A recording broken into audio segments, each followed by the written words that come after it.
អូនស្អាតមែនស្អាតដូចម៉ែបងនៅពីក្រំចឹងណា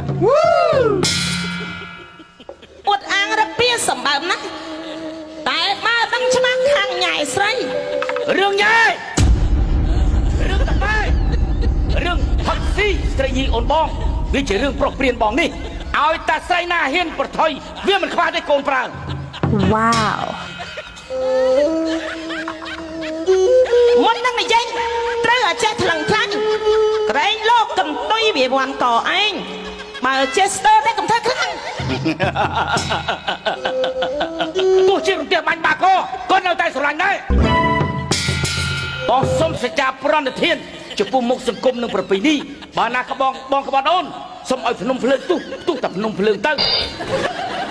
រំទះបាញ់តែរំទះទៅបងនៅតែស្មោះត្រង់នឹងអូនជានិច្ចណា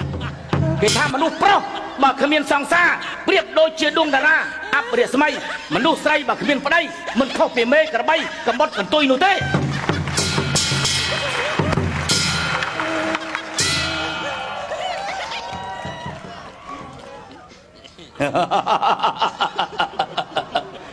គេថាស្នេហាស្នេហ៍ហឺតស្នេហ៍ហើយស្នេហ៍ត្រូវកំភ្លៀងមួយដៃស្នេហ៍បែក7ពេកនាងស្អាតណាស់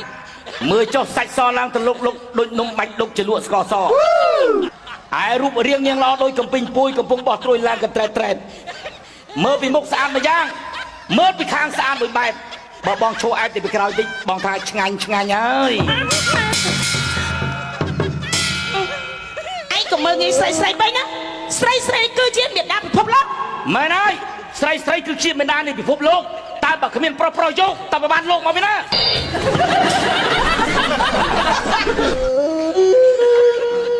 សុំមើលពីមុខ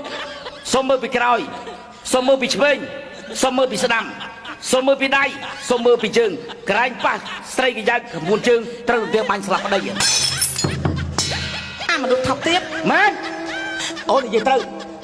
ដៀលបងថាមនុស្សថោកទាបថោកតែផ្លែទៀតទេអូនតែអាចចេញបងប្រពន្ធក៏ដៃនៅតែថ្លៃជានិច្ច